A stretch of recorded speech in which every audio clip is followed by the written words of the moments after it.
Sure. Well, welcome to our fourth.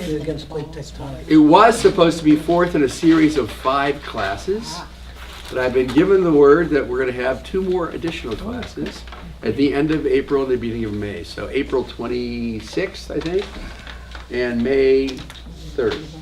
Right. Those the last Thursday in April and the first Thursday in May. So I'm not feeling so bad about only being in chapter 3, right? Yeah, help yourselves to all these articles. As we've done before, we're going to start with some background on Joshua. However, I've been informed that a few of you have read this stuff, which is Midrash. Very, very interesting Midrash. Good. Well, let's spend a little time talking about it because, hi, how are you? I don't mean to shock you, but many of you seem quite shocked to find this in Jewish tradition. This is Midrash, and this is the one that says Joshua, the servant of Moses. It's from sacred text. I like the comparison between Joshua and the Jesus story. Yes. Mary Magdalene and John the Baptist being Elijah. Well, I will tell you that Midrash is fanciful interpretation.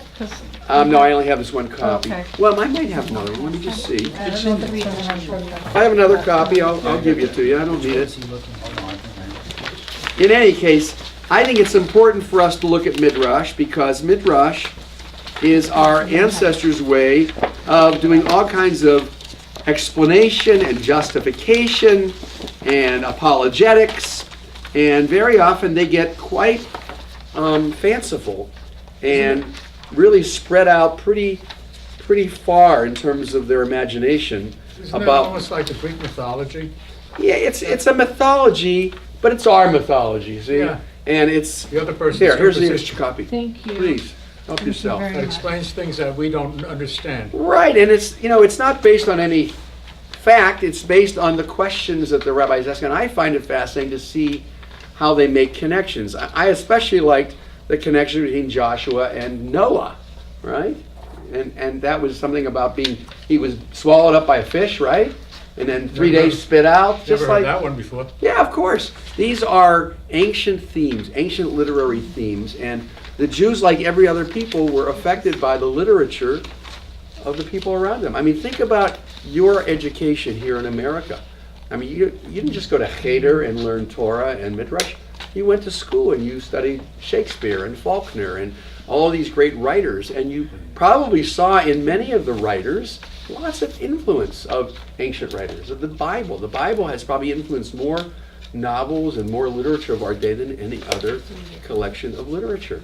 So the fact that our ancestors were influenced by this literature and their imaginations, they were seeking to find truth. They were seeking to find reasons and understanding behind things. And I think that they weren't trying to pull one over on anybody. I think they had their tongue firmly planted in their cheek. And I think that we have to look at it that way and sometimes not take ourselves so seriously when we're dealing with these texts. Because yes, they are sacred texts, but what makes them sacred in a sense are the glasses that we wear. I used this image before. When we look at our text, because we wear different glasses than Christians who look at the Bible or the Muslims who look at the Bible. They have their own glasses, and the glasses cause them to see things in their own way. And who's to say that they're wrong and we're right, or vice versa? Yes. Yeah, the greatest thing was when Marilyn and I went to the old city about 8 or 10 years ago with our congregation, and I stayed back taking some pictures.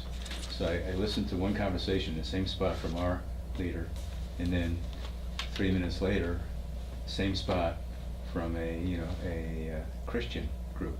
It was completely different. It was really wonderful to just have that perspective just 3 minutes later. Looking at the same sites. Same site. Yeah, I think I told you that of my 22 visits to Israel, the last one, which was a few years ago, was unique for me. It was initiated at my college reunion. I was 40th reunion, sitting at a table with my friend Father Jim Hayes. We graduated Holy Cross together. He became a priest, I became a rabbi. It made sense. And we were sitting with a bunch of our classmates, and they looked at us and they said, Jim and Norman, why don't organize a trip and take us to the Holy Land, you know? And Jim and I looked at each other, we thought, okay, these guys have had a few drinks, they're just talking. But we said, all right, after the reunion, he and I talked, and I said, let's send out an email. I'll talk to a travel agent, try to put together an itinerary that covers Christian sites and Jewish sites. He says, all right, we'll send it out. We sent it out, we thought maybe we'll get a handful of people want to go. Within like a month, it filled up. We had 40 people. That's a full bus. And it was an amazing trip for me because I had never, I had gone on trips where there were Jews and Christians, like a church and our synagogue. We had been friends for a long time. That was like 5 or 6 years ago. But I'd never gone on a trip where I was the only Jew and the tour guide, and the rest were my Holy Cross classmates. It was like, I said to them, I said, gosh, it feels like we're back on campus again, me being the only Jew. I said, but the difference is, and the first day I said, the difference is, this time we're on my turf. But by the end of the trip, I said, I have to apologize to you, because now I realize, having gone through this trip with you, that this isn't my turf, it's also your turf. And we each have a claim to it in a different way, and it enriched each other. I mean, one of the greatest parts of that trip for me was when we walked the Via Dolorosa.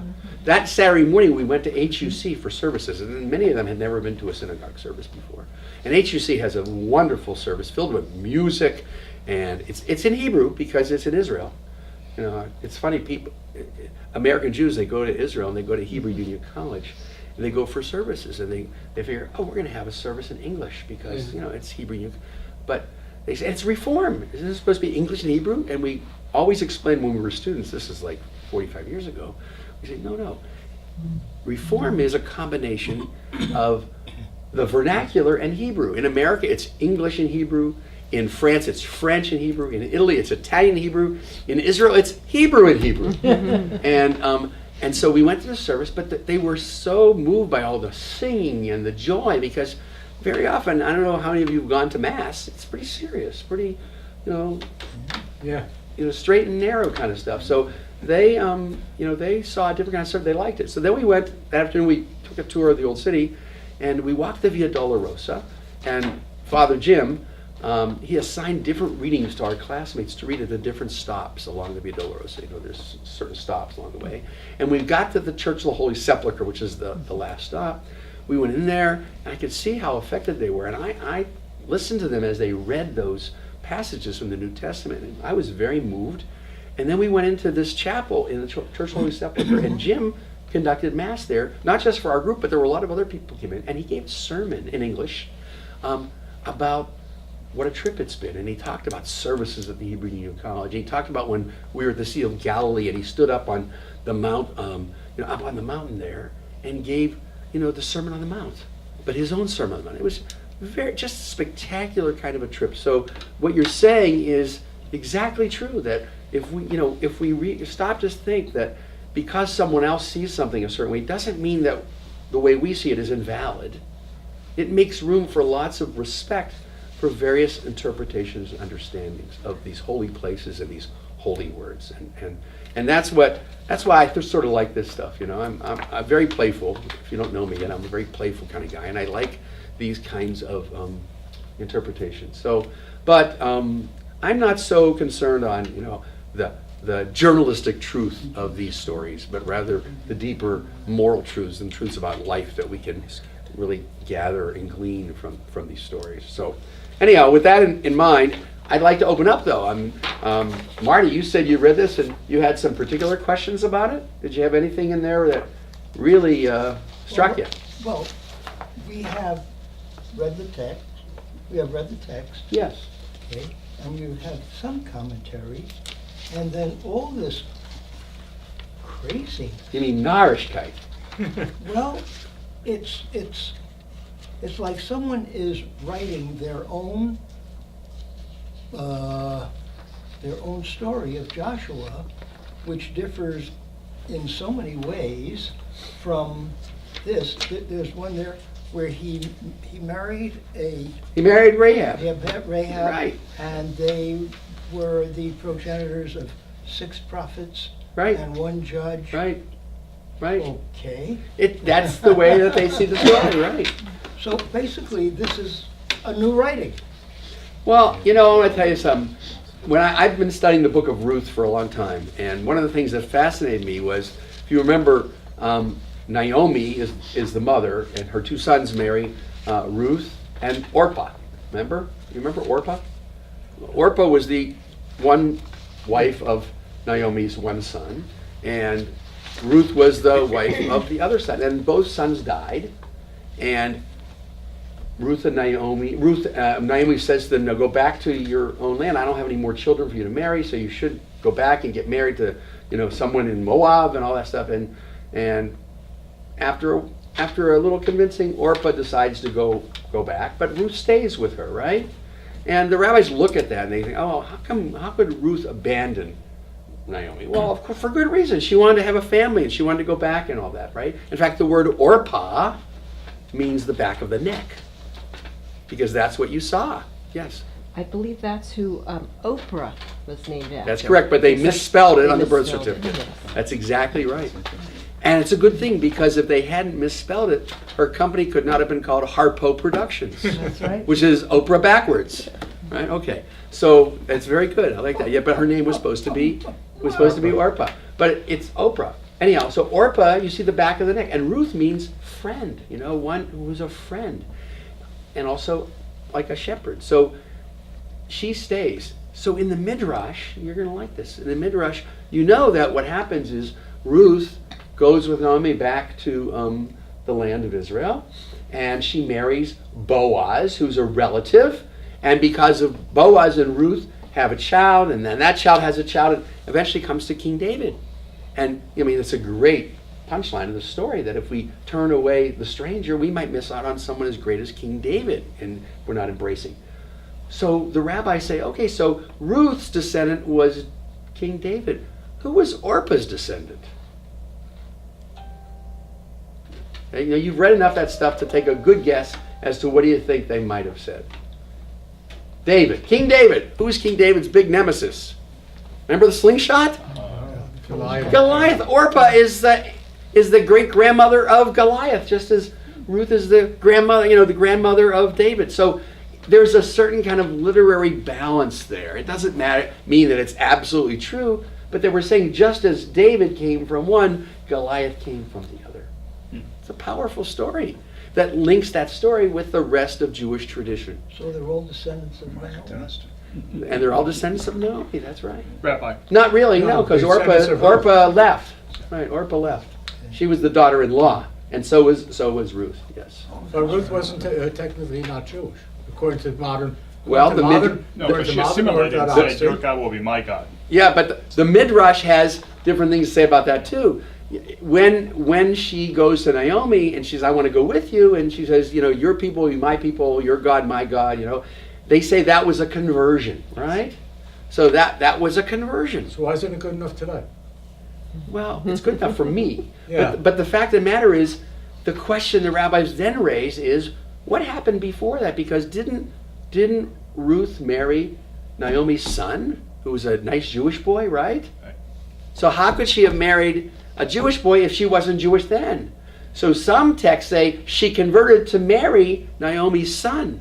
So what's she doing converting again with Naomi later on after the son dies? There's all kinds of issues there, and the rabbis go into great detail. They say, well, she did convert, but they didn't do such a good job. She wanted Naomi to be her teacher, and Naomi was a great teacher because Ruth shows it. You know what? I'm telling you all about Ruth today, and I just talked to Rabbi Kahn about maybe teaching a course on Ruth next year. So I'll use that as just a titillating kind of invitation. Just one question. Of course. The first suitor before Boaz, because Boaz says, "Wait, I'm not the heir." Or Yeah, the other guy wasn't a suitor. He was just closer in line. Closer in line. Why did he not accept her? Why not? Because he didn't want that burden. He wanted his own children. When you marry someone who doesn't have any children, the first child you have isn't yours.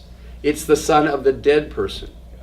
So, and he found out that Ruth didn't have much of a dowry.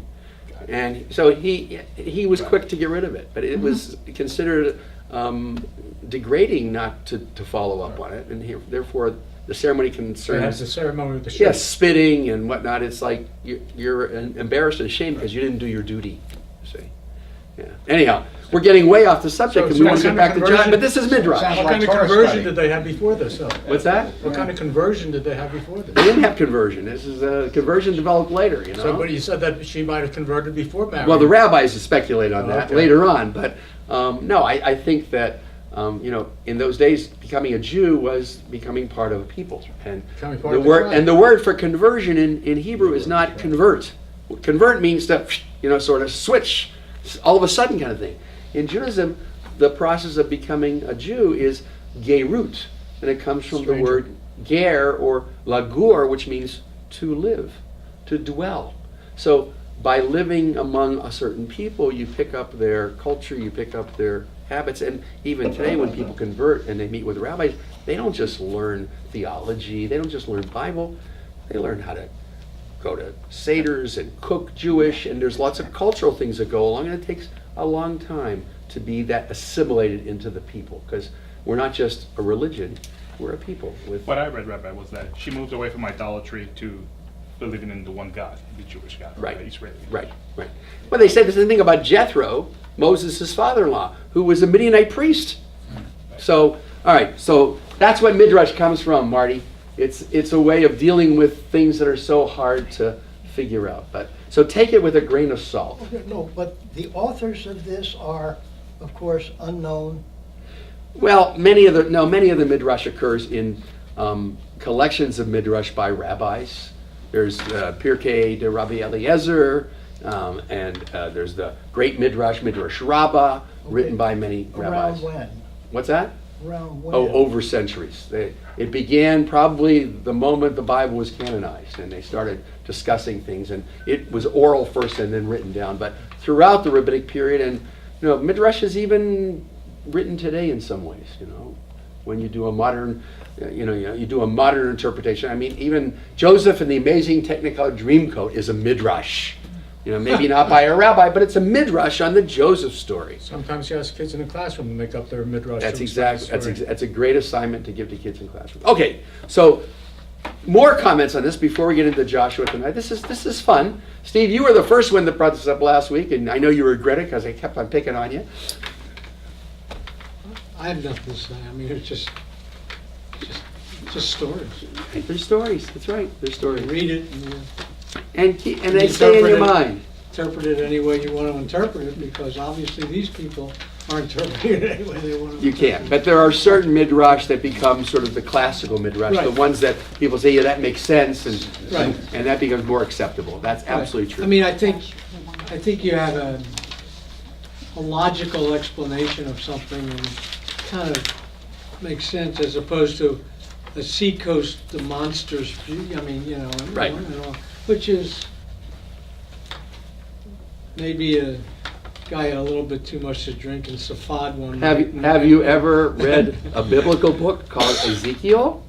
Yeah, Actually, no. yes. Yes, if you read it, you're going to wonder what he was smoking, That's the one with the or spaceships. what mushrooms he was eating. By the river. Yes, with the chariots, all that. So it's really not just midrash; it's also in the Bible itself. That's Van Damme. It could have been an attempt to fill in the blanks. Yes, for and that's somebody- exactly what Exactly midrash what is. it is. It's exactly what midrash is, a way of filling in the blanks, because there are a lot of blanks. Yeah, there are a lot of them. Absolutely, and we fill it with our imagination, so we might as well fill it with some other people's imagination too.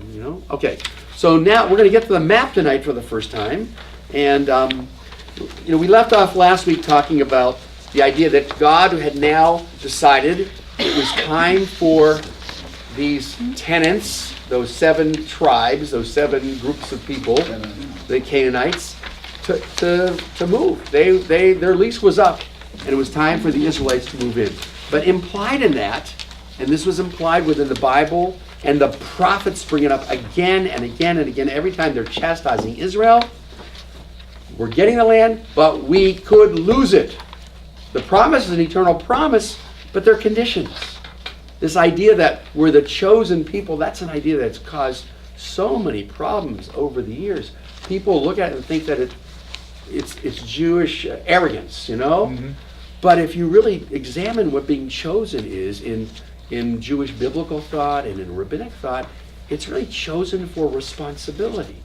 And besides being chosen, it's, sometimes in history chosen for terrible things to happen. You know, it's like rabbi. There's some good Hasidic stories of a rabbi going up on Yom Kippur and talking to God and saying, "God, I know we're the chosen people, but couldn't you choose someone else for a change?" After a terrible on the pogrom. or- Tevye. Like Tevye, Yeah, exactly just like right. Fiddler on the Roof. Like Tevye, that exactly. It's the same kind of thing that comes out of the Hasidic tradition as well. I mean, there's a poem I learned once. How odd of it started off as an anti-Semitic poem. How odd of God to choose the Jews. And the answer is, of course, it's not so odd.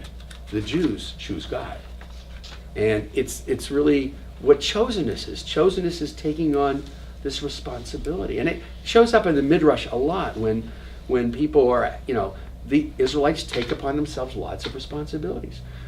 There's a great Midrash about conversion, and it says, someone comes to a shepherd, comes to the owner of the flock and says, I'm taking care of your sheep, but I have to tell you something every day when I bring the sheep into the pen to sleep, because that's what they do, there's a goat that follows them in and he stays with us. What am I supposed to do with this goat? I want to get rid of it. And the owner of the sheep says, no. You keep it. He says, but I don't get it. This goat could go all over the hills, eat wherever it wants, and yet it chooses to come in and be confined with us, to eat only where we eat, and to stay within the confines of this fence, when it could be out there wild, wherever it wants to go. I don't understand it. And the owner says, that's why you have to take care of this, extra special care of this goat, because it could do that, and it gives up all this freedom to come and be part of your flock. And the rabbi says, so it is with someone who converts to Judaism. They don't need to take on the 613 commandments, the responsibilities of being a Jew. And when they do, they choose to put themselves within this fence when they could do anything they want. They don't have to be part of this covenant. And so the advice the rabbis were giving is we need to be inclusive and sensitive to people who choose to come and be part of our people. It's a beautiful midrash. Yes? Yeah, I was going to say before, I don't use the term convert at all. I mean, politically correct is Jew by choice. Well, But that's a newer term. Yeah, it is, but Yes. we chose God too. So if you look at it, the play with words really applies 3,000 years ago. It And applies applies today. too. Right. Yeah. Jew by choice is a great term, but I like the term Jew by worth, because I contrast that. I always say, I'm only a Jew by birth, but they're a Jew by worth. And actually in our culture, all of us, whether we're born Jewish or not, we are Jews by choice, because we live in a culture where we could give it up. I mean, except for, anti-Semitism, we can still give up identifying, and many do. We all know people who don't really live their Jewish heritage, or are embarrassed or ashamed of it and whatnot. And so that's just how it is. It's been that way forever, as you said. So Joshua and Judges, Samuel and Kings. There are some traditional commentators that say it's the same writer. These Joshua and Judges, Samuel and Kings, I don't believe it, but these are the historical prophets. The other prophets, Isaiah and Jeremiah, they come later. These are called the historical prophets. That's Joshua and Judges, Samuel and Kings, and all the prophets that are mentioned in them, like Elijah and Elisha, because they're in the Samuel and Kings, Samuel and Kings. So we talked about this before. What is the word in Hebrew for prophet, which is what Joshua is? Navi. Navi, right. And Navi actually means a mouthpiece. Not like football players wear, but a mouthpiece, a spokesperson. An attorney. An attorney, right. So a prophet, a Navi, is someone who speaks for someone else. The term is used in the book of Exodus with regard to someone who's not Moses. And who is that person who's called Moses' Navi? Aaron. Aaron is his spokesperson when they go before the Pharaoh. He's the one who will speak. So he's his Navi, his mouthpiece. A prophet, as we know in the Bible, like Joshua and other names through the books of Judges and Samuel and Kings, they are mouthpieces for God. And it's imagined that the words that they speak aren't their words, but they're the words of God coming right through their mouth. But Joshua speaks instructions, Mhm. doing this, doing that, Mhm. running things. and- Where does he get the instructions? Oh, from God. Right. Of course. That makes him the But- mouthpiece. But he's not prophesying, Well, what does prophesy mean?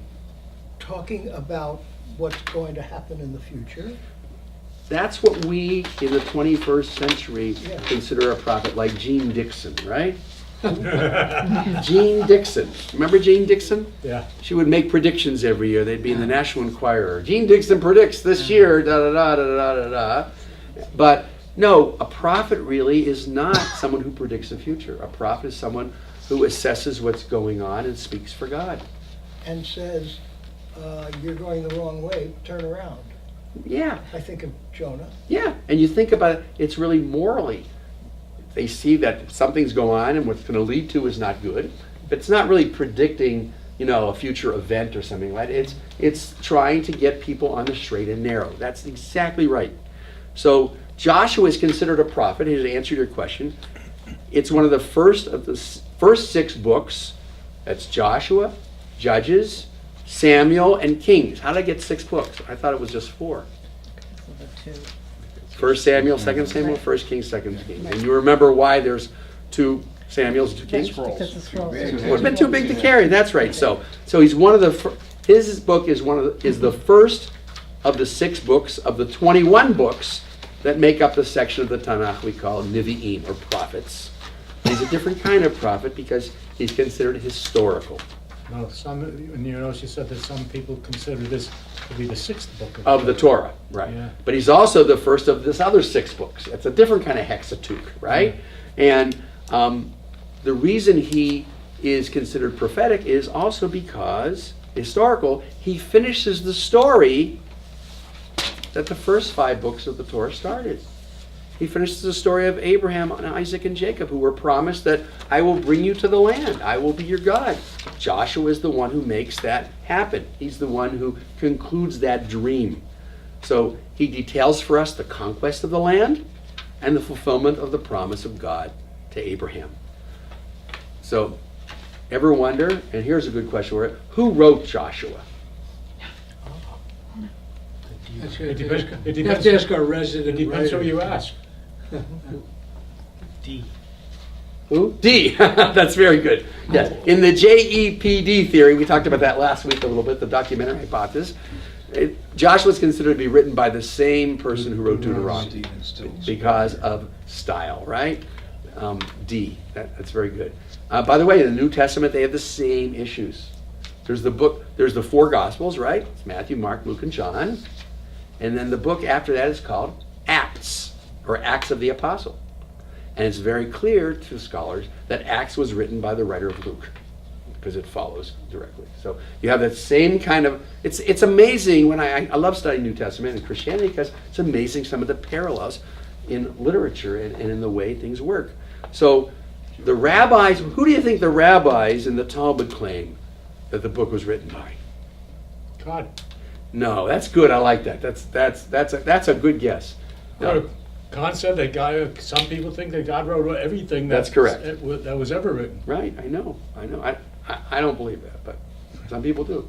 Okay, so, well, I mean, one could say if God is responsible for everything people do, Right, correct. then God wrote the Bible. God wrote Shakespeare. God wrote Chaucer. I mean, but that's stretching it. Yeah. That's stretching it. No, the rabbis in Baba Batra, which is a book of the Talmud, page 14b. So it's not on this side. It's on this side. A and B. A and B. That's how the Talmud works.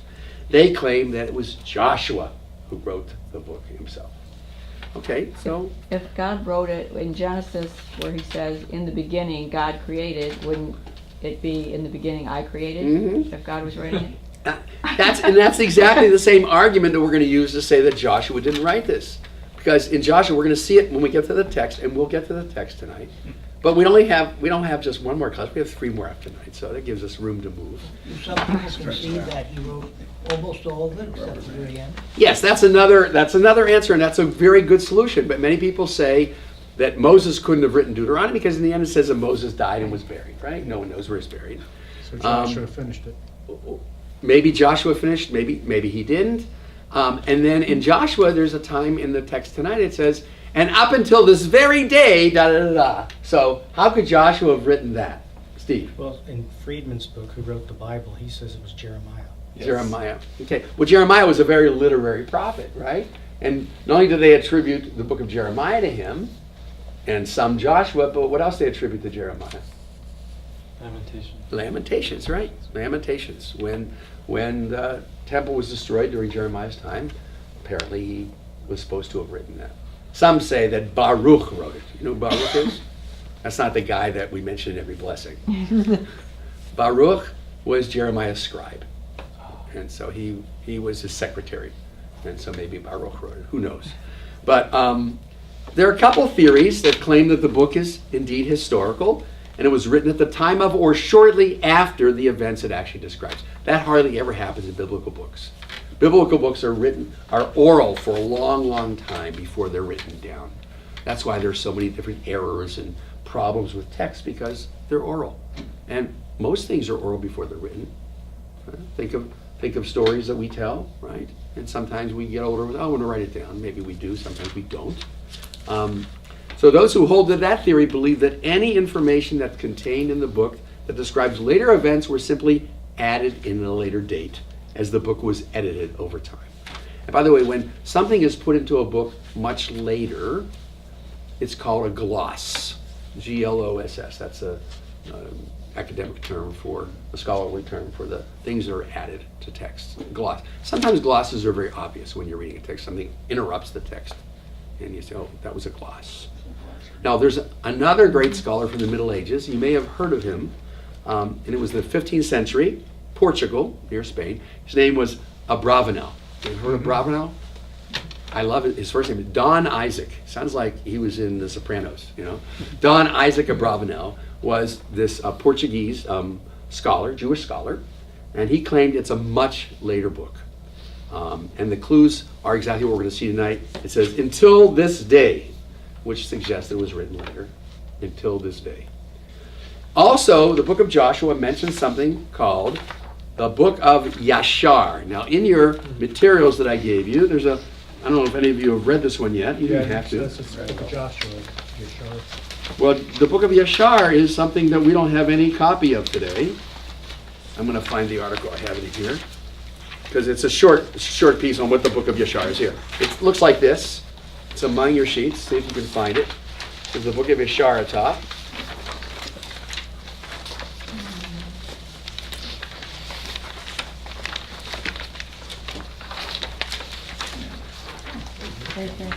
Did you find it yet? The book of Yashar? The book of Yashar, right. People in Minnesota call it the book of Yashur, you betcha. Okay. The book of Yashar, or the book of the just man, in Hebrew it's Sefer HaYashar, is an unknown book mentioned in the Hebrew Bible. We don't have a copy of it. The translation book of the just man is the traditional Greek and Latin translation, while the transliterated form Yashar is found in the King James Bible. The book appears to be referenced from around the reign of David. 2 Samuel 1:18 states, to teach the sons of Judah the use of the bow, behold, it is written in the book of the upright, Sefer HaYashar. David's lament for Jonathan immediately follows. The book of Joshua, chapter 10, verse 13, which we may get to, states, and the sun stood still and the moon stayed until the people had avenged themselves on their enemies. Is this not written in the book of the upright, Sefer HaYashar? The presence of this event in a book of poetry has been interpreted as a poetic description of the prolonged battle. Something that was inserted because Joshua wanted to show non-believers of the event that even another person's beside him recorded it. That is in the book of Yashar. The Septuagint translation renders Sefer Yashar in both cases as book of the just. The reference to the bow is here missing, so the text reads, and he gave orders to teach it to the sons of Luda. Behold, it is written in the book of the just. According to medieval scholar, Jewish scholar Rashi, Sefer Yashar refers to the Pentateuch as the fulfillment of Jacob's prophecy regarding Ephraim. Ephraim's seed will fill the nations, and that this refers to Joshua's renown after the miracle of the standing of the sun. So Rashi thinks the book of Yashar is the Torah, right? So different theories from different people, but the book of Yashar is mentioned several times in the Bible, and we don't have an extant copy of it. Questions, Keith? No? There's a couple other places that, aren't there other books Mentioned? mentioned? Yeah, that mentioned. we don't, So, but this is the kind of stuff that we don't know really who the author is. But just like in the New Testament, Matthew, Mark, Luke, and John are not necessarily the authors. They're the names given to those books later on, and it could be the case. But it's a book about Joshua. Okay. It happens a couple times in the books of Kings too. Yes. As they're going along, they'll say, if you want to hear more about what this king did, refer to the book of the Lions of the Deeds of the Kings or something like that, which appears to be citing some other text. So it's just really through this historical section, Joshua through 2 Kings, sometimes you get references to other texts. Which is, That's what almost gives them credence as a historical book. Yeah. They're accessing libraries or whatever, right? yeah. Yeah. And in the book of Esther, if you remember, the king wants them to come and read from the Chronicles of the Kings, where Mordecai's deeds were recorded. So he remembers they never rewarded him. You remember that part of the story? Yeah. Just last month, right? I know you were drinking a little bit. And here you have those vodka jelly cubes, right? Jello, right? Jello shots. Jello shots. Yeah, I came here from Purim last year. I never saw those before. We didn't have them in college. Get here earlier. What's that? Yeah, really. That's good. Is vodka kosher for Passover? What's that? Vodka kosher for Passover? It's made with Slivovitz is. Yeah. Okay. I'm not an expert on what's kosher for Passover or not, but all I know is that a lot of companies make products that shouldn't be kosher for Passover, but they make them anyhow. It's sort of like beef bacon, you know? Well, wine is kosher for Passover if it's got the appropriate brachot by a rabbi. Kosher Well, wine. So Slivovitz is simply distilled wine. Yeah. Well, by the way, I want to ask you a question. Do some of you keep kosher? No. Have you ever kept kosher in your life? I grew up in a kosher home, okay? So I always wondered this. I know the answer now, but you probably do too. You know, meat can be kosher or not kosher depending on how it's slaughtered, depending on what animal it comes from, right? And later on, the rabbis introduced the non-mixing of milk and meat. That's not kosher, right? That's nothing in the Bible, although it says you should not boil a kid in its mother's milk, right? You know that, don't you know that joke about God says to Moses? He says, Moses, now, thou shalt not boil a kid in its mother's milk. And Moses, oh God, so you don't want us to mix milk and meat when we eat. And God says, no, Moses, I said, thou shalt not boil a kid in his mother's milk. And Moses, oh God, I understand. You want us to wait 6 hours after we eat meat before we eat any milk. So after we eat milk, or vice versa, so we don't mix them in our stomach. And God says, no, Moses, thou shalt not boil a kid in his mother's milk. And Moses, well, I know, God, you want us to have two separate sets of dishes. And if we get one dish mixed up with another one for milk and meat, we got to bury it in the ground, right? And God says, all right, Moses, have it your way. So that's a good story about kashrut. Okay. So. Yeah, the rabbis came up with all these laws. Talk about a shaggy dog story. Yes, that's got a good punchline. All right, so I think that we'll stop there and we'll go do some text. But, one more thing, you because, said you're gonna talk about the map. yeah, when we get in, we're going to get to the map in the story. Yeah, Oh. in the story, we're going to get the sheet team. Okay. The sheet team, yeah, eventually, you know. But the thing about this book and about the history, whatnot, and whether it was part of the 5 books of Moses and whatnot, if it had been a part of the 5 books of Moses and removed, don't you think there would be some evidence of that in all of our stories and texts? I mean, if something's part of the Torah and it's taken out, you would think that would make an impression on one generation or another when it was taken out or later. So that's the best argument against the idea that was really part of the Torah. That was the Hexateuch. So, but who knows? We weren't there. Maybe it was never taken out, just like Deuteronomy was found later and then added on. That's exactly right. You knew that. So was that a gloss? It's a whole book. It probably has some glosses in it. Okay, so I'll leave you with this last thing, and that is, when was the book written?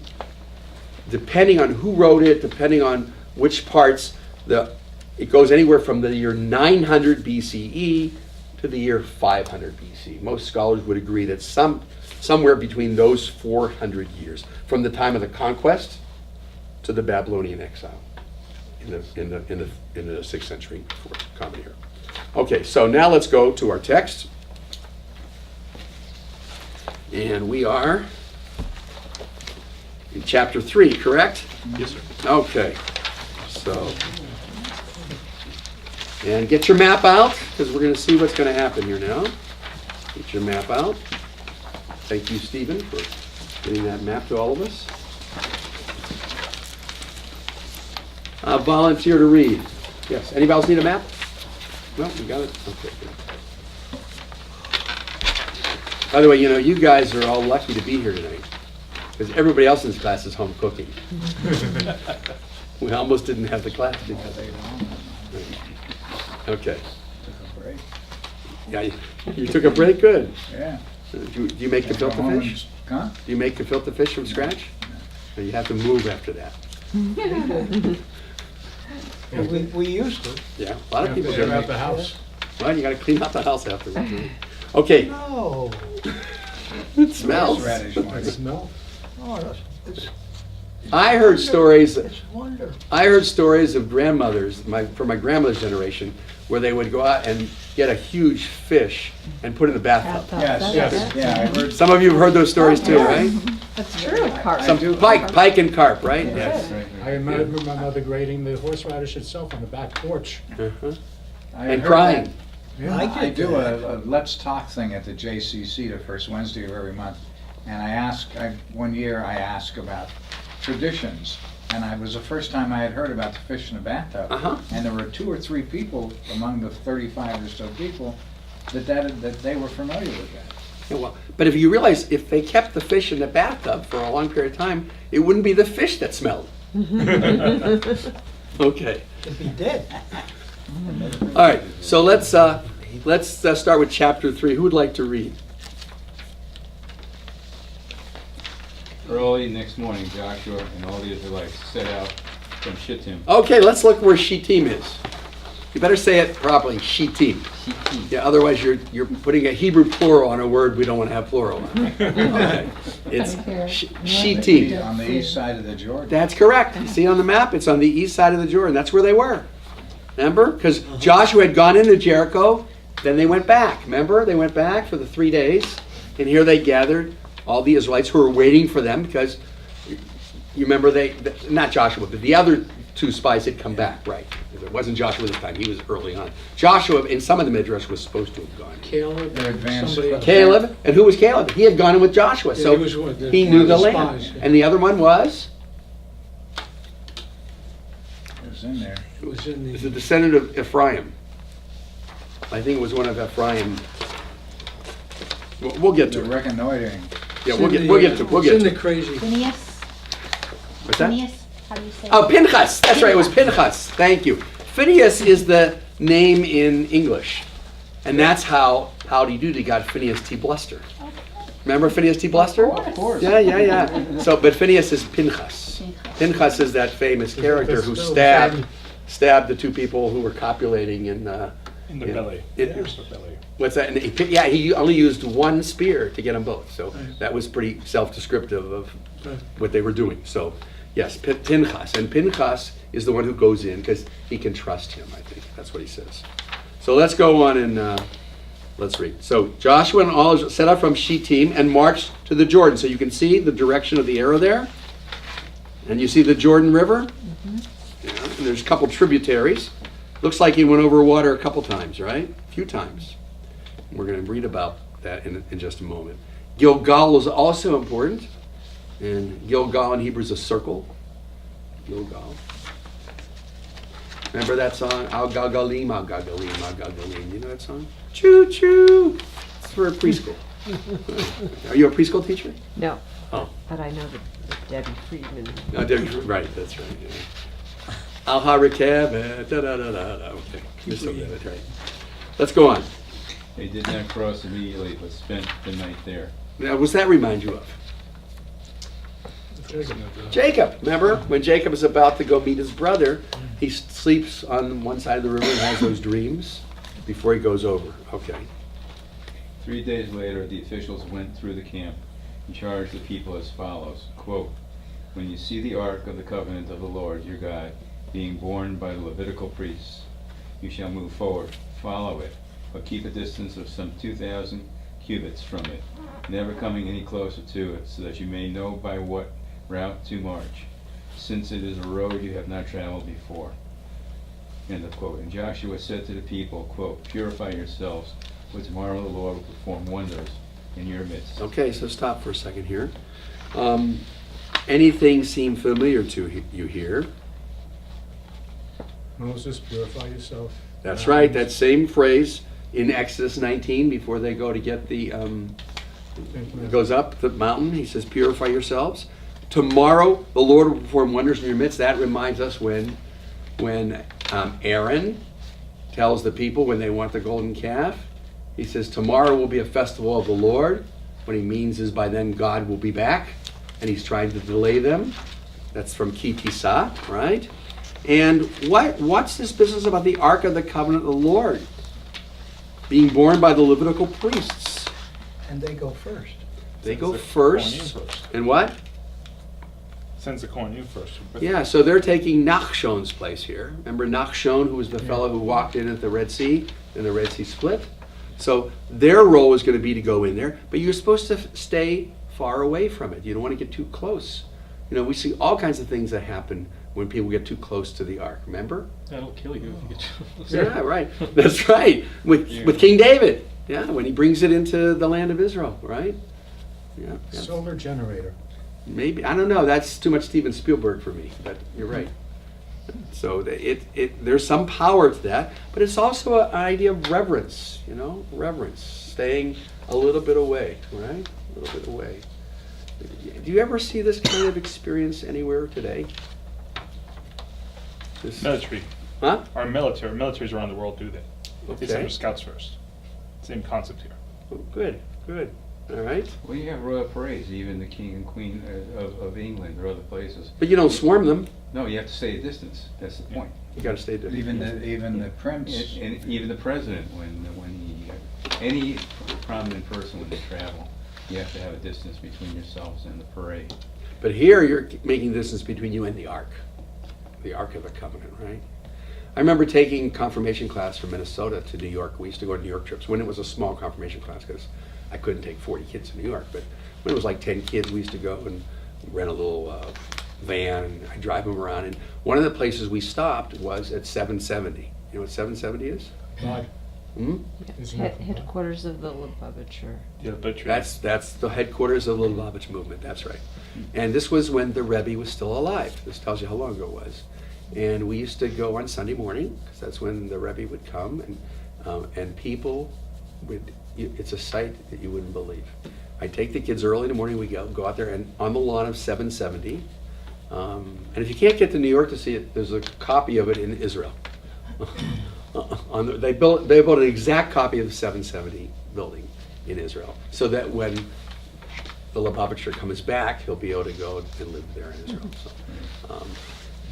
So we used to wait on the lawn, and you wouldn't believe there were hundreds and hundreds and hundreds, if not thousands, of people standing on the lawn in anticipation of the Rebbe coming. And the Rebbe would. And everybody would look out. Is the Rebbe coming? Is he coming? Is he coming? And you can hear, but these are adults, and they're all like waiting, you know, for this great figure. And eventually, the limousine would come up because he had a chauffeur, and the driver would drive him up, and he would get out of the car, and everyone's go, "Oh, the Rebbe's coming! The Rebbe's coming!" And they were all like breathless, and as he got out of the car, it was like the Red Sea parting. They moved aside as he came up and hoping he would look at them or whatnot. And then he went in, and then there would be a long line, and he'd give everyone $1 for tzedakah. This was $1 to give to tzedakah. So I took these 10 kids from my confirmation class, Minnesota kids, never been to New York before, very unworldly. We get there, and we're on the, and they're watching. And they say to me, Rabbi, what are they doing? What are they doing? I mean, for them, this was idolatry, you know? What are they doing? And I said to them, pay attention. They know how to treat their rabbi. Nice. Anyhow, I love telling that story. So, okay, so So the thing here is. you get the same thing here. It's very regal. Yes. It's a whole regal, you mean, it's pomp and circumstance. Yes. To the nth degree, Yes. you know, to show the religiosity Same style. of the land and of the ark. This Where is they- drama. They're going up, they're making the up. This is drama. Right, yeah. Yeah, Well, the flags go first. right. So let's see what goes on. So someone else continue. Then Joshua ordered the priests, take You know, up, tomorrow night people are going to call on you to read. You better be quicker than this. Go ahead. Joshua ordered the priests, take up the Ark of the Covenant and advance to the head of the people. And they took up the Ark of the Covenant and marched at the head of the people. Okay. The Lord said to Joshua, this day, for the first time, I will exalt you in the sight of all Israel, so that they shall know that I will be with you as I was with Moses. For your part, command the priests who carry the Ark of the Covenant as follows. When you reach the edge of the waters of the Jordan, make a halt in the Jordan. Okay. Keep going. And Joshua said to the Israelites, come closer and listen to the words of the Lord your God. By this, Joshua continued, you shall know that a living God is among you, and he will dispossess you, and will dispossess for you the Canaanites, Hittites, Hivites, Perizzites, Girgashites, Amorites, and Jebusites. Those are the 7 forbidden nations. And when the rabbis talk about intermarriage, those are the 7 groups they say the Israelites are not supposed to intermarry with. Okay.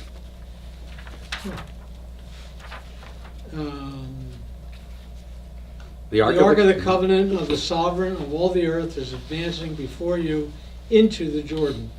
Now select 12 men from the tribes of Israel, 1 man from each tribe. When the feet of the priests bearing the Ark of the Lord, the Sovereign of all the earth, come to rest in the waters of the Jordan,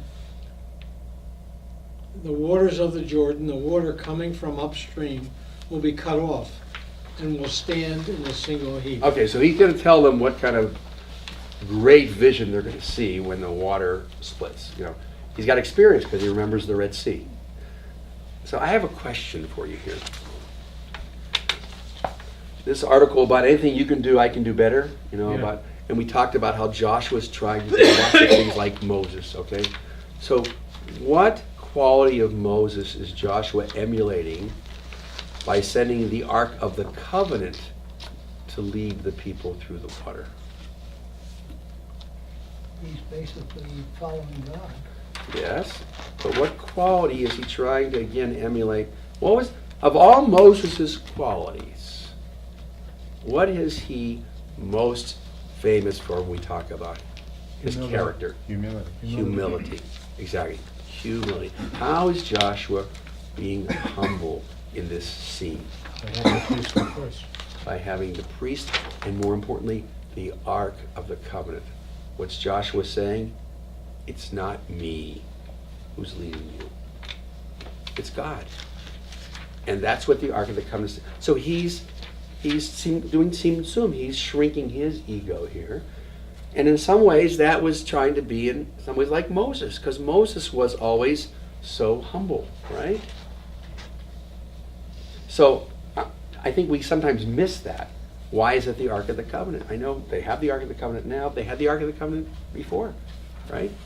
We didn't hear about it too much going into the Red Sea, right? It was Nachshon who led, but Moses did it. So maybe I can do better, right? I'm not going to walk ahead like Moses. And I like when you compare the two, you know, chalk one up for Joshua and, you know. Yeah, right. It's a little contest here. Yeah. Yeah. It's a little He had cleared the way before because they had conquered the people. So he was there before. You know, I mean, I'm just trying to think in a in a metaphorical way, you know, that he was there, he parted the waters, parted the land, so that the people could enter it. You talk about Joshua. Joshua, yeah, Mhm. yeah. Moses didn't do that. Mhm. So that's much more powerful. Oh, that's an interesting thought. I like that. But the Hebrews were in a rush with Moses because the I was Egyptians gonna were say, behind them. Moses had chariots coming after him, so. Right. Yeah. They had to move Actually- it. They had to move it. That's true. But it doesn't say he parted the waters. It just, the waters stopped on one side. From upstream, right. Okay, it wasn't like the water parted when they crossed the Sea of Reeds. That's good notice. Yeah. All right, let's continue. Verse 14. Who'd like to read now? When the people set out from their encampment to cross the Jordan, the priests bearing the Ark of the Covenant were at the head of the people. Now the Jordan keeps flowing over its entire bed throughout the harvest season, but as soon as the bearers of the Ark reach the Jordan, and the feet of the priest bearing the Ark dip into the water's edge, the water coming down from upstream piled up in a single heap a great way off at Adam, the town near Saratan, and flowing away downstream to the Sea of Arabah, the Dead Sea, ran out completely so the people crossed near Jericho. The priests who bore the Ark of the Lord of the Covenant stood on dry land exactly in the middle of the Jordan, while all Israel crossed over the dry land until the entire nation had finished crossing the Jordan. Okay, quite a sight, huh? How high was that water? 300 feet. That's what it says in the Midrash, right? Yeah. The Jordan isn't very deep. No, the Jordan's a really tiny little river. Yeah, Well, it may not have been then. I don't Well, it know. wasn't all What that if- farming and everything. Wait, you think there's a lot of global warming since then? No, but a lot of people have taken that water. Right. Well, they described this as flood season. Mhm. Yeah. Okay, so the water was more plenteous than it is now, right?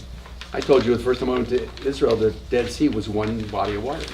It's now two. There's a dry isthmus across it, you know? It's just evaporated. So, yep. Big seawater influence. Okay, so we finished chapter 3, huh? Any questions? Any questions? Oh, I have two great commentaries here, and I'll be glad to look up what some of the commentators say. I read them earlier. I read them yesterday. Well, the priests were first and last. First and last, that's right. They went in, stood there, people crossed, they came behind, right? They were like crossing guards, right? But yet they were supposed to stay so far behind. So they had wouldn't to go have near gone them. around them then, I assume. Well, the water emptied out pretty far down. It said, went all the way down to the Dead Sea. So look at the picture. So there was a lot of dry land there. It started up here and went down there. Right. Well, you had 1 million people had to cross. And most of them, No, not 1 million. How large was the nation? 600,000, right? that was only the fighting men, right? Yeah. And all the rest of them. Oh, That was okay. the census was only the. You got me. Yeah. That was how many left Egypt. That doesn't mean how many there were now. Yeah. Was it 600,000 men or was it 600,000 total? 600,000 men. Men. Fighting men. Oh, So it fighting. would have been considerably more, well over 1 million because of spouses and children and. That's why when you talk about congregations, you talk about families, right? How many, how big is your congregation? A lot of Christian churches, they tell you the number of total. We have 3,000 people, but we talk about we have 800 families, Right, right. 700 families, right? Wow. Different way of numbering. Okay. So any questions at all? That's because it's easier, because they're dues-paying units, so it's easier to take a census Yeah, but I was just by reading. account. I was just reading your bylaws because I just saw your announcement of your annual meeting, and I noticed that what you guys do is you give 2 votes if both people in a household show up. And in our bylaws back home, it's 1 vote per household, which sometimes creates problems because sometimes the 2 people don't want to vote the same way. Exactly. Right? So you finesse it. No, you cancel out each other's votes, right? Okay. Well, What? that's true in many elections, right? No, I just saw I just saw the bylaw that came out. That's true in many elections, that Yes, Two that people does happen cancel in each many other. elections. You're right. That's true. Vote early and often. Okay, so any any questions at all? There's some great commentaries there, and I'll pick out a couple to share with you, just so you'll see. Remember when Joshua rose up early in the morning? Remember the Hebrew word Vayash came? And what does that mean? What time of the day? Sunrise. Before sunrise. It was still dark, yeah. And who else did that? In the biblical... Isaac's father, Yes. What's his name? Abraham. Okay. That's right. But you're right. In that story, it was Isaac's father. Just that guy was Isaac's dad. Yes. So Joshua, Vayash came. He rose up early. And why do they wake up so early in the morning? To get a head start. And also to show their excitement and their zeal to do the right thing. When is a bris supposed to be performed? Early. Yeah, 8th day. But what time of the day? Early in the morning. As early as possible. Why does that not take place? No, don't worry about it. Why does that not take place so much anymore? Because you can't get all the people mom's to sleeping. get there. You can't get people there, but more importantly, who can't you get there? The moil, because so many moils today are physicians and they work.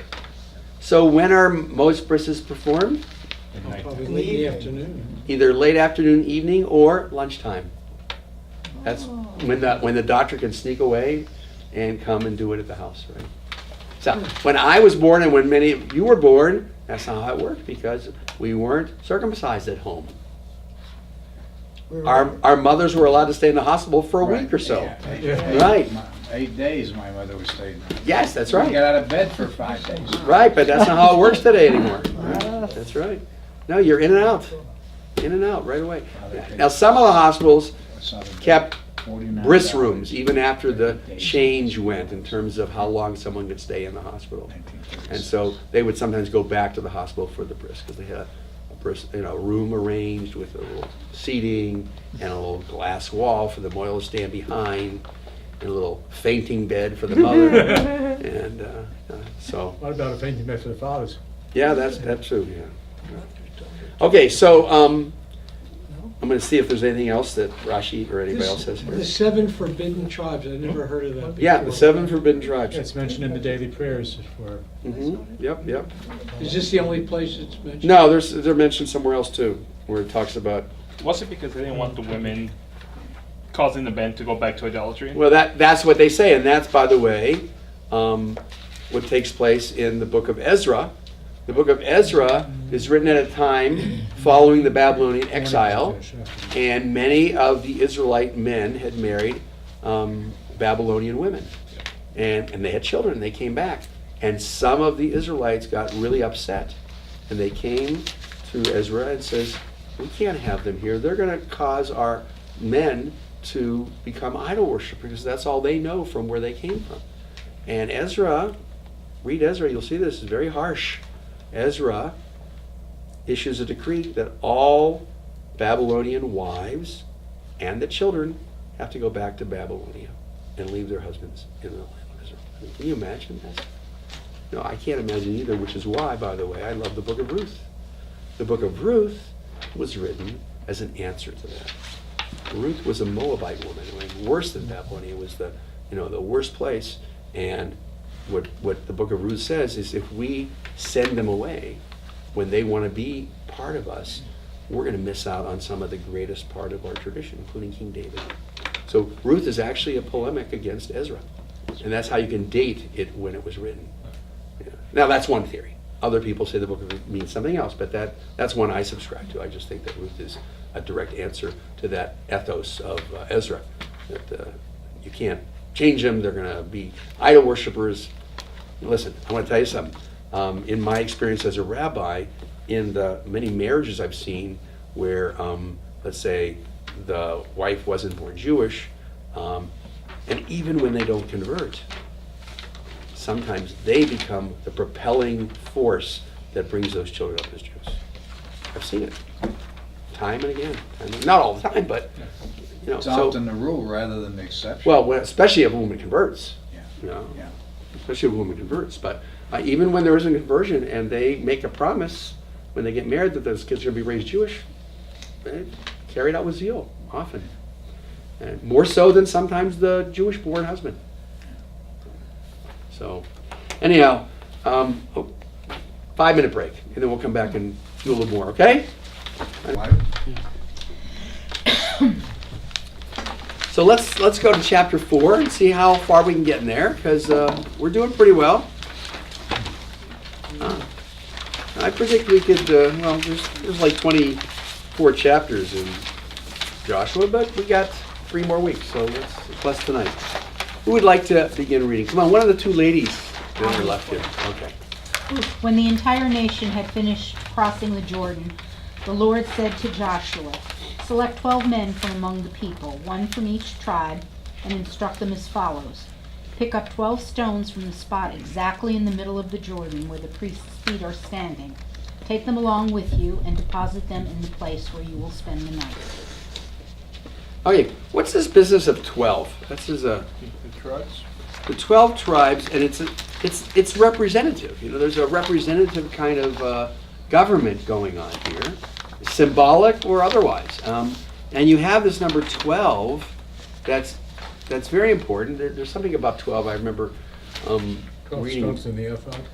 Yeah, the breastplate, but that's also for the 12 tribes. Everything is related to these 12 tribes, but that influences other things too. I mean, you've got 12 Righteous men on a jury. 12 on a jury, right? 12 disciples of Christ. 12 disciples of Jesus, exactly right. That's modeled on the same thing. By the way, how do we get 12?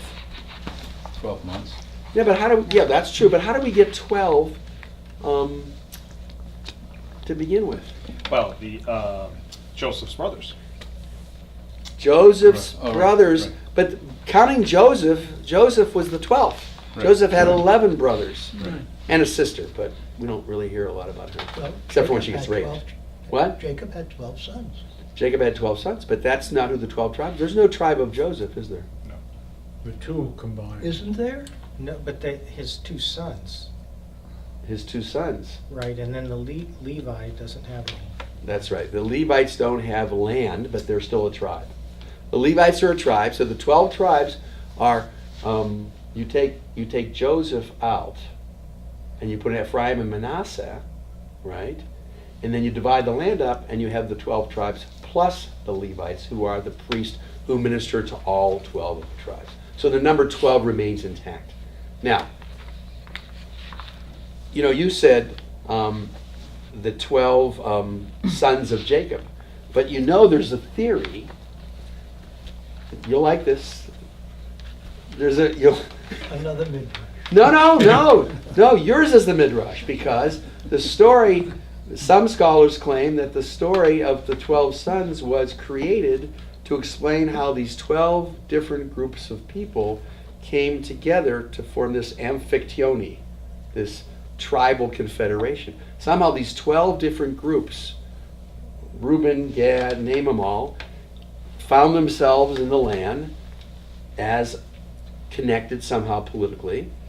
And the story of how they traced their roots back to being 12 sons from the same father was a way of showing some kinship. So you make up the story of Jacob in order to explain Maybe, the 12. maybe that's just the 12 that's a groups. biblical theory. Who knows?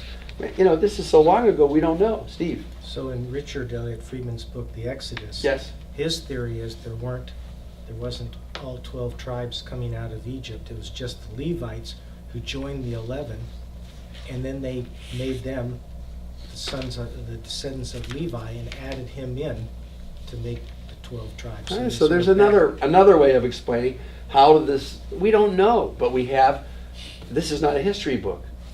It's a book of our stories. This is like our family album. It's our family album. There is no real history. Well, there is. We just don't know exactly what it is, you know? And even when you're living during history, depending on which person's looking at it, they see different things, right? The winners And right. the The winners- winners get to write the history. That's right, exactly. That's it. That's You know, right. it's interesting, Bill. you were talking about there were 12 tribes, not counting the The Levites. Levites. There were, which would have made 13. There were 13 colonies in the original United States. Correct. Coincidence or otherwise, although, you know, It was close, but maybe no cigar. Well, the closest thing that I like about colonial history and biblical history, Bill, you'll like this, is the reason that we have Washington, D.C. stems from the way that our ancestors picked Jerusalem to be the capital. Yeah. Because Jerusalem did not belong in any of the That's right. tribes. That's interesting. It was, yeah, that's Neutral, right, it was that's right. neutral. And I Washington, have- District of Columbia, although I think originally it was part of, was it Virginia? Virginia, Maryland and Virginia. Virginia, Maryland. It had to do with slavery Yeah. to get out of Yeah. that black and white thing of slavery, Yeah. neutrality. I've been reading the history of Lincoln and the American Civil War, and it's been very, very interesting. I was born in that part of the country, but never had really gotten into the history. But you grew up in West Virginia. Yeah. Well, West Virginia, of course, seceded from Virginia during the Civil War. Right. Yeah, it became part of the North, right? Right. Right. 1863. Okay, good. No, actually, 1863. All right. So we got this 12, and 12 is an important thing here, and these stones are important too, aren't they? Yeah. There's something about stones that are fascinating. You know, we use them to build altars, right? I mean, they used to gather stones to build an altar.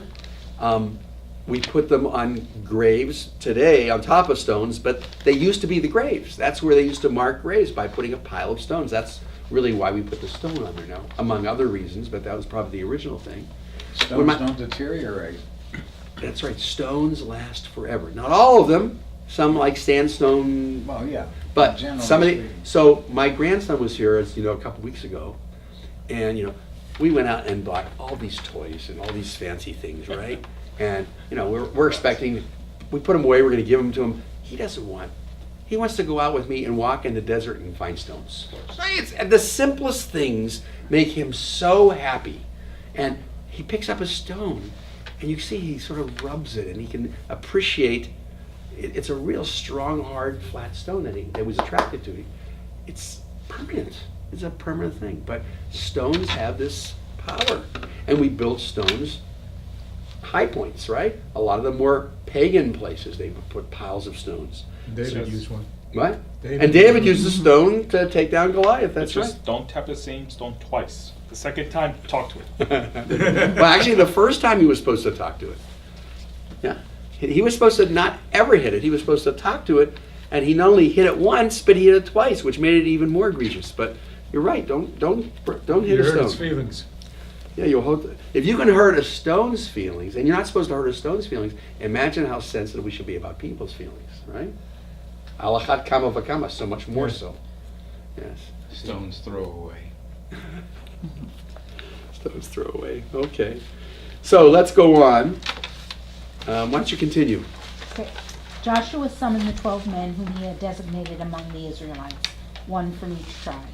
And Joshua said to them, "Walk up to the ark of the Lord your God in the middle of the Jordan, and each of you lift a stone onto his shoulder, corresponding to the number of the tribes of Israel. This shall serve as a symbol among you.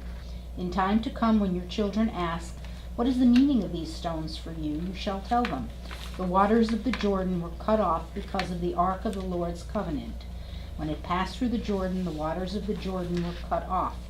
And so these stones shall serve the people of Israel as a memorial for all time.'" My God, am I the only one that's thinking this is sort of an echo of what we're going to be saying tomorrow night? When your children ask you, right? This is the four children's responses, and it sounds very similar. And why are the stones? Because the stones are, in their imagination, will remind them of, they took them off the floor of the Jordan River when it was dry.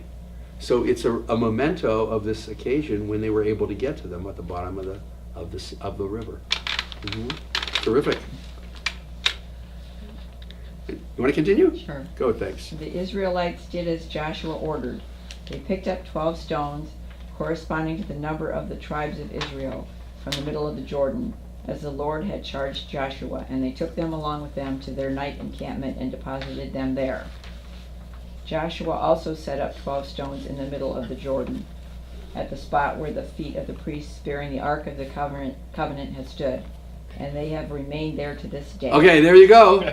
They remained there to this day. How could Joshua have written that? How many people have spent blood, sweat, toil, tears, and treasure to try to find them? I don't know. That's a good question. Have you? I always ask Rabbi Herring about archaeological finds in the Sinai, and nobody has found any.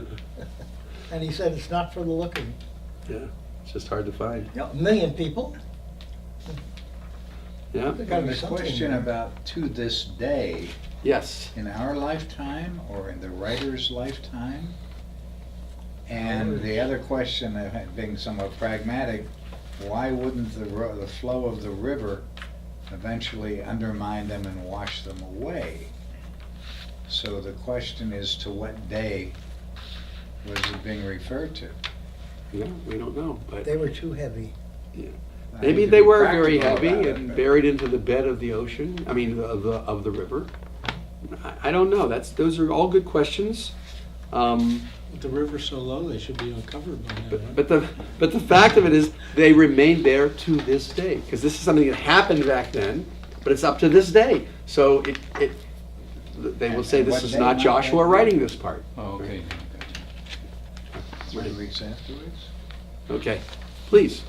The priests who bore the ark remained standing in the middle of the Jordan until all the instructions that the Lord had ordered Joshua to convey to the people had been carried out. And so the people speedily crossed over, just as Moses had assured Joshua in his charge to him. And when all the people finished crossing, the ark of the Lord and the priests advanced to the head of the people. Okay. Just as Moses, remember, had assured Joshua in his charge to him. Just as Moses. Again, they keep bringing him up. All right.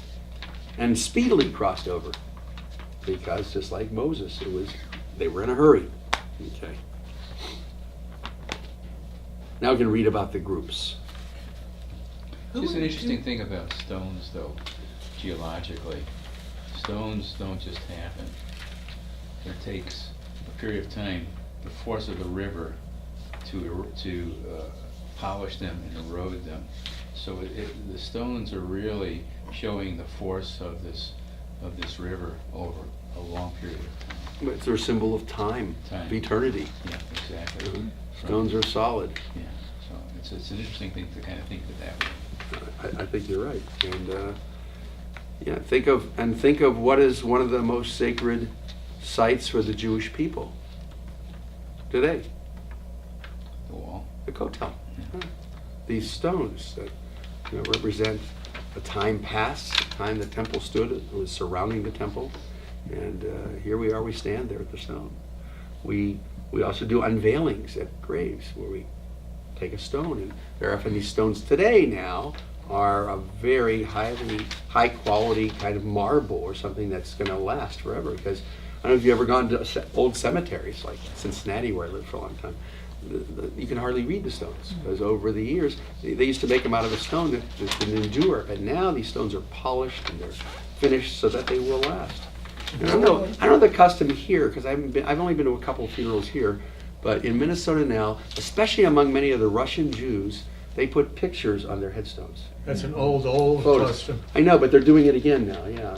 They did away with that because then that's like almost like idol worship. Yeah, but most of the Russian Jews I buried have these You tombstones. go to the cemeteries in Brooklyn and you'll still see on the old ones. Mhm, yeah. Well, in Eastern Europe, these stones give the history of the person. Oh, You history of the know, community too. You walk around, you see the yeah, community. Right, exactly. It tells the whole story. Well, you ever go to the cemetery and you see all these different organizations that, when the Jews started coming over to the United States, they started these benevolent associations. The burial societies.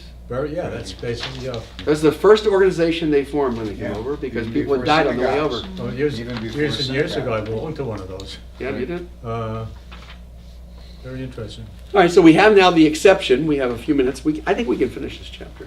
So why don't we read about these 2.5 tribes, remember? The Reubenites, the Gadites, Right, and the half tribe of Manasseh. went across armed in the van of the Israelites, as Moses had charged them.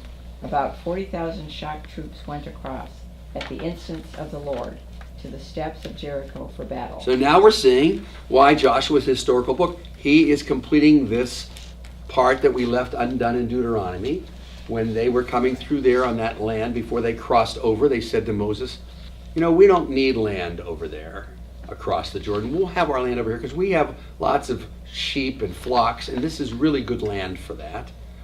And Moses says, what are you going to get out of coming over to help us take the land? He said, no, we'll go. In fact, we'll serve as the shock troops. What are the shock troops? Chalusim. Chalutzim. What are they? They're the front lines. We'll be on the front line. We're going to sacrifice a lot of our lives for our brothers, and then the only thing we want in return is this land where we'll leave our children and our women here and our flocks. Yeah. And if we live, we live. We don't, we're going to die. But it's going to be because we're going to keep our promise. And they made that deal with Moses. Right. And then they made the deal again with Joshua. We had it in, I think, the first chapter or second chapter. That was Reminder. Reuben and Gad. Reuben and Gad, and half The Manasseh. tribe of one of the heads. Menashe. Yeah, right, Manasseh, right. That's interesting. Manasseh was one of the sons of Joseph. So Okay. where's Ephraim along this? That's Manasseh's brother. Brother, Yeah, yes. that's his brother. That's another tribe, though. Yes, Ephraim's another tribe. He's on the other side. He's on the other side, right. That's right. Okay. So they went 40,000 shock troops. Okay, pretty good. On that day the Lord exalted Joshua in the sight of all Israel, so that they revered him all his days, as they had revered Moses. Okay. The Lord said to Joshua, command the priests who bear the ark of the pact to come up out of the Jordan. So Joshua commanded the priests, come up out of the Jordan.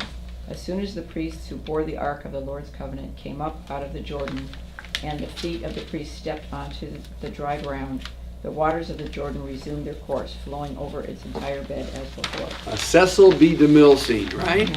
It's the moment they step out, the waters come back, right? You know how Cecil B. DeMille did that in the Ten They Commandments. did it the other way around. Yes. If you ever been to the Universal Studios, they show you, they had